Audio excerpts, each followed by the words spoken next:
सोचो, एक दिन सुबह आप उठते हो, खिड़की खोलते हो और सामने बस धुंध और धुआं ही दिख रहा है। ये कोई हॉरर मूवी का सीन नहीं है, ये है दिल्ली की असली रियलिटी हर विंटर में। स्कूल्स बंद, फ्लाइट्स कैंसिल और लोग लिटरली सांस लेने के लिए स्ट्रगल करते हैं। सवाल ये है, क्यों दिल्ली का पोल्यूशन कभी खत्म ही नहीं होता और क्या इसका परमानेंट सॉल्यूशन है? चलिए समझते हैं। पार्ट 8, पोल्यूशन के मेन सोर्सेज। सबसे पहले पोल्यूशन का एक बड़ा मिथ क्लियर करते हैं। दिल्ली की हवा सिर्फ स्टबल बर्निंग की वजह से खराब नहीं होती। ये एक डेडली कॉकटेल है जिसमें मल्टीपल फैक्टर्स होते हैं। व्हीकल्स, दिल्ली में ऑफिशियली 8 करोड़ से ज्यादा रजिस्टर्ड व्हीकल्स हैं। डीजल ट्रक्स, बसेस और 2 व्हीलर्स से निकलता स्मोक सबसे बड़ा कंट्रीब्यूटर है। Industries and power plants, NCR के आसपास के इंडस्ट्रियल एरियाज और कोल बेस्ड पावर प्लांट्स दिन रात स्मोक निकालते हैं।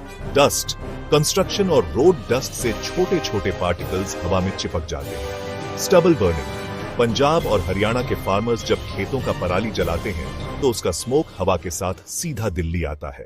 पार्ट 2, विंटर इफेक्ट, स्मॉग का साइंस। अब सवाल यह है कि यह प्रॉब्लम सिर्फ विंटर में पीक क्यों करती है? रीजन सिंपल है, टेम्परेचर इन्वर्जन।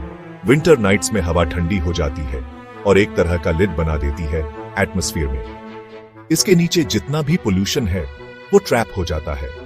नॉर्मली स्मोक ऊपर चला जाता है, लेकिन विंटर में वो ग्राउंड के पास ही चिपक जाता है। इसलिए नवंबर दिसंबर में दिल्ली लिटरली एक गैस चेंबर बन जाता है।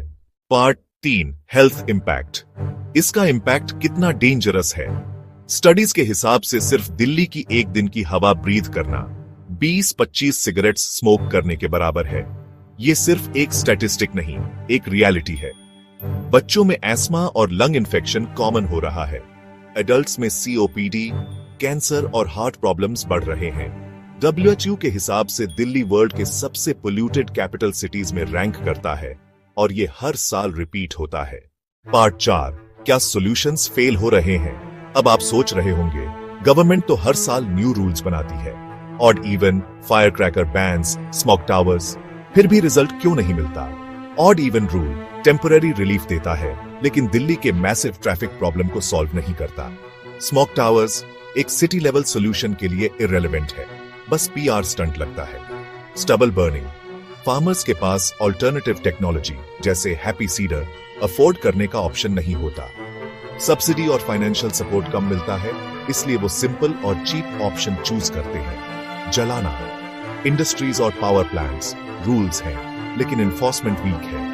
जितने भी फाइन्स लगते हैं वो एक पॉलिटिकल ब्लेम गेम बन जाता है।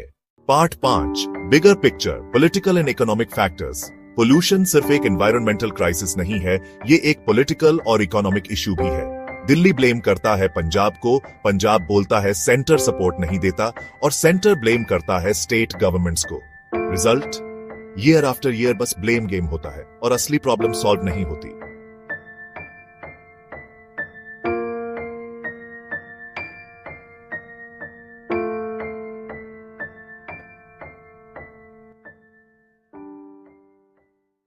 Part 6, the way forward. अब बात करते हैं रियल सॉल्यूशंस की जो एक्चुअली काम कर सकते हैं। पब्लिक ट्रांसपोर्ट को स्ट्रॉन्ग बनाइए। मेट्रो, इलेक्ट्रिक बसेस और कार डिपेंडेंसी कम करनी होगी। फार्मर्स को सपोर्ट दीजिए। स्टबल बर्निंग तभी रुकेगा जब उनको ऑल्टरनेटिव मशीन सस्ते में मिलेंगी। कोल प्लांट्स शट करो। NCR के आसपास के कोल प्लांट्स को रिन्यूएबल से रिप्लेस करना होगा। Strict enforcement, pollution control boards को पावरफुल बनाइए जो इंडस्ट्री और कंस्ट्रक्शन रूल्स एनफोर्स कर सके। दिल्ली का पोल्यूशन एक नेचुरल डिजास्टर नहीं है, ये मैन मेड क्राइसिस है और जब तक पॉलिटिकल विल और कलेक्टिव एक्शन नहीं होगा, हर साल ये स्मॉग एक सीजनल फेस्टिवल बनकर लौटेगा।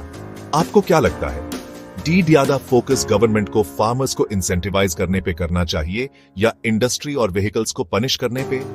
कमेंट में अपना ओपिनियन जरूर दीजिए और अगर आपको ये वीडियो क्लियर लगा तो लाइक और सब्सक्राइब करना मत भूलना।